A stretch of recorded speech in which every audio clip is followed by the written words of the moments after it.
12절부터 21절까지 하겠습니다. 할렐루야. 오늘도 말씀을 시작하는 여러분 사랑을 축복합니다. 말씀 붙드시고 생명의 삶을 사시기 바랍니다. 고린도전서 15장 12절부터 21절까지 교독하도록 하겠습니다. 그리스도께서 죽은 자 가운데서 다시 살아나셨다 전파되었거늘 너희 중에서 어떤 사람들은 어찌하여 죽은 자 가운데서 부활이 없다 하느냐. 만일 죽은 자의 부활이 없으면 그리스도도 다시 살아나지 못하셨으리라. 그리스도께서 만일 다시 살아나지 못하셨으면 우리가 전파하는 것도 헛것이요 또 너희 믿음도 헛것이며 또 우리가 하나님의 거짓 증인으로 발견되리니 우리가 하나님이 그리스도를 다시 살리셨다고 증언하였으나 만일 죽은 자가 다시 살아나는 일이 없으면 하나님이 그리스도를 다시 살리지 아니하셨으며 만일 죽은 자가 다시 살아나는 일이 없으면 그리스도도 다시 살아나신 일이 없었을 터이요. 그리스도께서 다시 살아나는 일이 없으면 너희의 믿음도 헛되고 너희가 여전히 죄 가운데 있을 것이요. 또한 그리스도 안에서 잠자는 자도 망하였으리니 만일 그리스도 안에서 우리가 바라는 것이 다만 이 세상의 상뿐이며 모든 사람 가운데 우리가 더욱 불쌍한 자이라. 그러나 이제 그리스도께서 죽은 자 가운데서 다시 살아나사 잠자는 자의 첫 열매가 되셨도다. 사망이 한 사람으로 말미암았으니 죽은 자의 부활도 한 사람으로 말미암는도다. 아멘.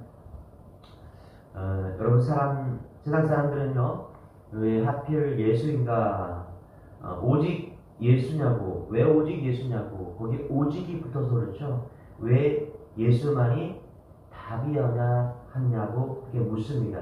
그래서 기독교는 기독교에만 구원이 있다 이렇게 말하는 것을 보면서 왜 기독교는 그렇게 독선적이냐 이렇게 묻기도 합니다. 여러분 그것은 다른 종교에는 없는 부활 때문에 그렇습니다. 부활 여러분 다른 종교에는 부활이 없습니다. 그러나 오직 기독교만이 부활이 있다라고 이야기를 합니다. 그러나 여러분 이 부활은 믿는 것이 그렇게 쉬운 일이 아니고 간단한 일도 아닙니다. 예수님 곁에 가장 가까이 있었던 제자들조차도 쉽게 부활을 믿지 못했죠. 그래서 마가복음 16장에 보면은 여인들이 빈 무덤을 보고 와서 예수님의 부활 소식을 제자들에게 전해 주었을 때 제자들은 어떤 반응을 보였습니까? 마가복음 16장 11절에 보면 그들은 예수께서 살아나셨다는 것과 마리아에게 보이셨다는 것을 듣고도 믿지 아니하니라. 듣고도 믿지 아니했다. 지금 세상에 부활이 있는 종교는 기독교밖에 없어요. 그런데 기독교 안에서도 제자들인 그들도 듣고도 믿지 않는 그런 진리, 무서운 진리, 힘든 진리, 믿기가 힘든 진리, 그게 부활의 진리다. 심지어 마태복음 28장 17절에 보면요, 예수를 배웠고 경배하나 아직도 의심하는 사람이 있더라. 아직도 예수님을 만났어요. 그리고 같이 경배했습니다. 그럼에도 불구하고 여전히 의심하는 사람이 있었다라고 이야기를 합니다. 부활하신 예수님께서 자신을 제자들에게 보여주시고 말씀하실 때도 불신 반응을 보였습니다. 의심하는 자가 있었습니다. 예수님은 그런 제자들의 불신을 책망하셨죠. 누가복음 24장 25절에 미련하고 선지자들이 말한 모든 것을 마음에 더디 믿는 자들이요. 제자들은 부활을 더디 믿는 자들이었다. 그렇죠? 여러분 오늘 고린도 교회 성도들 중에서도 죽은 사람의 부활을 믿지 않는 사람이 있었습니다. 우리 12절 같이 한번 읽어볼게요. 시작. 그리스도께서 죽은 자 가운데서 다시 살아나셨다 전파되었거늘 너희 중에서 어떤 사람들은 어찌하여 죽은 자 가운데서 부활이 없다 하느냐. 여러분 부활은 그렇게 쉽게 믿겨지지 않는 사실이 진리입니다. 그래서 제자들 충분히 의심했고요. 충분히 불신했고 충분히 거리를 두고 예수님의 부활을 검토한 뒤에 믿기 시작했습니다. 그러나 여러분 믿겨지지 않는 부활이지만 믿는 여러분 되시길 바랍니다. 부활을 믿어야 온전한 예수님의 믿는 것이다. 이렇게 말할 수가 있는 것입니다. 여러분은 왜 예수를 믿으십니까? 병이 낫기 위해서 예수를 믿습니까? 취직하고 대학에 합격하고 여러분이 바라는 것을 얻기 위해서 예수를 믿습니까? 아닙니다. 우리가 예수님을 믿는 것은요 죽음의 문제를 해결하기 위해서입니다. 죽음은 끝이 아니라 또 다른 시작이죠. 자, 우리는 언제 어느 때 죽을지 모르는 그런 인생을 삽니다. 오늘 당장 죽을 수도 있고 내일 자다가 죽을 수도 있습니다. 그런데 예수님은 죽어도 살겠고 살아서 믿는 자는 영원히 죽지 않을 것이다 라고 이야기를 합니다. 누가요? 예수님만 다시 사는 것이 아니라 우리도 예수 믿는 우리도 심판의 날 다시 산다라고 이야기를 하는 것입니다. 그래서 여러분 부활은요 믿음의 핵심입니다. 기독교 진리의 핵심입니다. 이것 때문에 우리는 예수 믿는다라는 것입니다. 여러분 이것을 놓치지 않는 여러분 되시길 바랍니다. 어떤 사람은 천국 가면 되지 꼭 부활까지 믿어야 됩니까? 이렇게 이야기하는 사람도 있습니다. 그래요. 여러분 그렇지 않습니다. 우리가 죽으면 천국에 가는 것이 기독교에서 말하는 구원의 끝이 아닙니다. 기독교의 구원은 주님께서 재림에 오실 때 이 땅에 하나님의 나라가 이루어지고요. 우리도 부활하여 하나님의 나라에 영원히 다스리게 되는 것입니다. 자, 24절, 25절 그 얘기인데 같이 읽어보게 시작. 그 후에는 마지막이니 그가 모든 통치와 모든 권세와 능력을 멸하시고 나라를 아버지 하나님께 바칠 때라. 그가 모든 원수를 그 발 아래에 둘 때까지 반드시 왕 노릇 하시리니. 그렇죠? 하나님의 나라가 정말 이 세상에 임할까? 믿어지지 않는 일들이 있을 것입니다. 하나님의 나라가 앞으로 이루어지는 것이 아닙니다, 여러분. 이미 이 땅에 존재하고 있습니다, 여러분. 하나님의 나라는요, 영원 전부터 있고요. 지금도 있고 영원까지 있을 것입니다. 하나님께서는 우주 전체를 다스리고 계십니다. 예수님의 오심으로 이 지구에도 하나님의 나라가 임한 것입니다. 예수님을 영접하는 자와 교회 공동체에 하나님의 나라가 이미 임한 것입니다, 여러분. 그래서 예수님을 주님이라고, 왕이라고, 생명이라고 고백하는 것입니다. 이제 예수님께서 재림하실 때 온 땅에 하나님의 나라가 완전히 임할 것입니다. 이것은 너무나 분명한 것입니다. 여러분, 이 진리를 믿는 여러분 되시길 바랍니다. 우리 다시 한번 13절, 14절 읽어볼게요. 시작. 만일 죽은 자의 부활이 없으면 그리스도도 다시 살아나지 못하셨으리라. 그리스도께서 만일 다시 살아나지 못하셨으면 우리가 전파하는 것도 헛것이요 또 너희 믿음도 헛것이며. 그렇죠? 부활이 없다면 헛것이다. 아무것도 아니다. 지금 우리가 하고 있는 모든 예배, 그렇죠? 오늘도 예배를 드리면서 어제도 드렸고요. 또 이번 주도 드릴 것입니다. 드리는 모든 예배들, 이 성경 자체 모든 것이 다 헛것이다. 아무것도 아니다. 여러분, 모든 것을 하나로 헛것으로 만들 수 있는 그 진리가 뭐냐면 부활이라는 것입니다. 부활 때문에 아무것도 아닌 종교가 기독교가 될 수 있다는 것입니다. 그러나 반대로 부활 때문에 오직 유일한 진리, 그것이 기독교의 진리라는 것입니다. 그렇습니다, 여러분. 죽어도 좋을 만큼의 진리, 그게 무엇입니까? 부활입니다. 부활의 진리입니다. 여러분, 세상에서 가장 맛난 것을 주겠다, 가장 맛있는 음식을 주겠다, 가장 좋은 집을 주겠다, 세상에서 가장 좋은, 아무리 써도 끝없이 쓸 수 있는 현금 카드를 주겠다. 그 어떤 진리도 부활의 진리를 대신할 수 없습니다. 그 어떤 것도 이 부활의 진리를 대신할 수 없는 것입니다. 왜 그렇습니까, 여러분?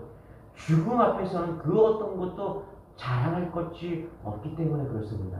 그런데 그 어떤 것도 이길 수 있는 진리, 그것이 부활의 진리라는 것입니다.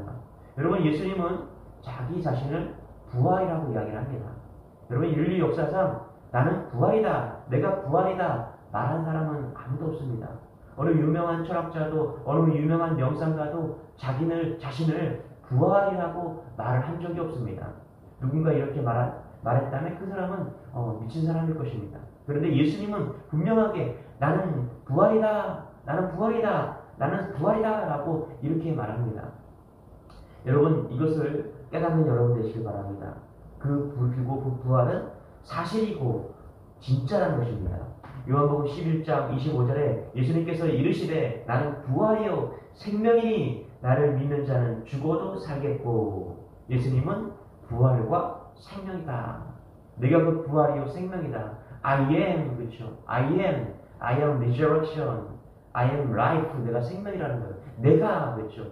여러분, 이 문법적으로 아무것도 아닐처럼 보이겠지만은 내가라고 선언하는 것은요, 이 유대인들에게는요 엄청난 것입니다. 내가 그다라는 것은요, 유대인들이 그렇게 기다리던 그가 예수 메시아다라고 딱 못 박는 것입니다. 그래서 이 문법적으로 I am이라는 것은요, 유대인들에게는요 분명한 선언인 것입니다. 엄청난 선언이 되는 것입니다. 여러분, 이 선언이 우리에게도 마찬가지인 것입니다. 예수님이 부활이시고 생명이시다, 죽음을 이겼다, 영원히 함께 산다. 이 논리가 이 진리에 담겨져 있는 것입니다. 여러분, 이것을 믿는 여러분 되시길 바랍니다. 고린도전서 15장 55절에 사망아 너의 이기는 것이 어디 있느냐, 사망아 너의 쏘는 것이 어디 있느냐. 어떻게 사망을 이긴다라고 이야기를 합니까? 고린도전서 15장 13절에 그 이야기를 하고 있습니다. 만일 죽은 자의 부활이 없으면 그리스도도 다시 살지 못하셨으리라. 사망을 이기는 것이 뭐다? 부활이다. 그리고 그 부활이 누구다? 예수 그리스도다라고 지금 이야기하고 있는 것입니다. 그래서 여러분, 우리가 죽음을 이기는 진리가 13절을 통해서 나타나는 것입니다.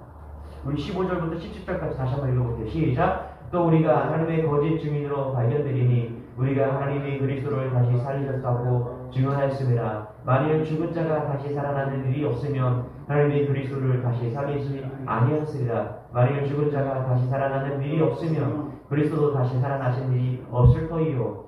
그리스도께서 다시 살아나신 일이 없으면 너희의 믿음이 헛되고 너희가 여전히 죄 가운데 있을 것이요. 이것 때문에 여러분 15장을 부활장이다라고 이야기합니다. 그래서 우리도 15장에서 죽은 자가 다시 살아나는 일이 없으면, 만약 부활이 없다면, 그렇죠? 이 말이 계속 8번이나 반복되고 있습니다. 만일 부활이 없다면, 여러분 문장을 주석가들은 위대한 강조를 이야기합니다. 바울이 엄청나게 지금 강조하고 있대요. 부활이 없다면, 그렇죠? 반드시 있다, 틀림없이 있다, 확실하게 있다.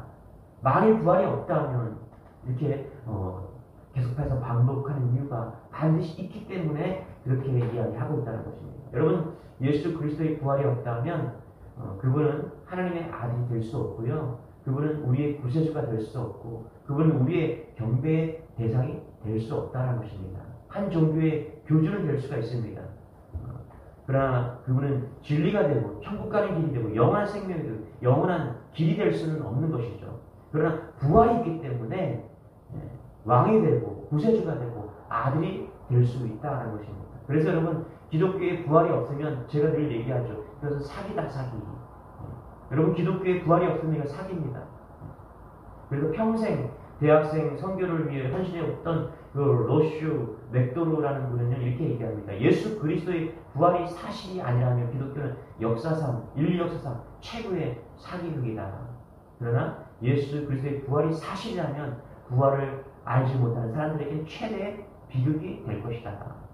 예수 그리스도의 부활, 여러분 성도들의 부활, 믿어지면 믿고 안 믿어지면 안 믿고 그렇게 말 것이 아닙니다. 이것은 나의 신앙이요, 나의 생명과 연결되는 아주 실제적인 살아있는 사건이고요. 부활을 실제적인 진리요, 실제적인 사건이라는 것입니다. 여러분, 이것을 믿는 여러분들 지금 축원합니다.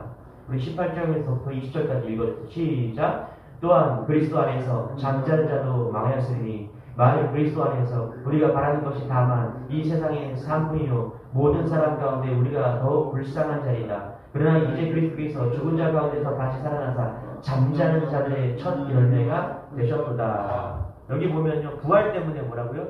잠자는 자라고 이야기를 합니다. 잠자는 자. 여러분, 우리는요 우리가 이 땅에서 생명이 끊어지면요 죽는 것이 아니라 잠자는 자임을 여러분 잊지 않는 여러분 되시길 바랍니다.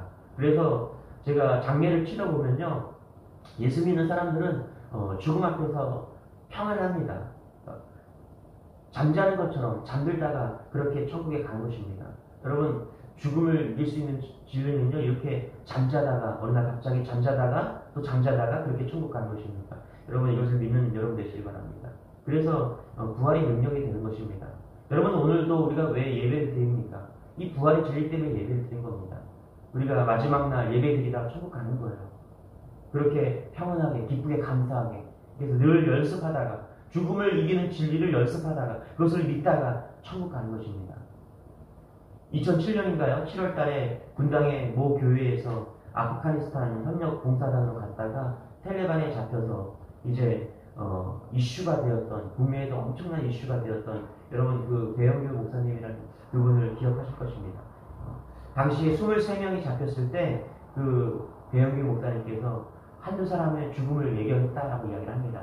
그래서 이렇게 이야기를 했다고 합니다. 이들은 자신들의 협상을 유리하게 끌고 가기 위해서 우리 중에 한두 사람을 죽일지 모릅니다. 아마도 선전 효과를 위해서 비디오를 찍으면서 송사를 할 겁니다. 그때는 제가 먼저 앞상을 서겠습니다. 이 사람들에게 하나님의 사랑을 전하고 그리고 예수 믿고 구원받으라고 그렇게 말하겠습니다.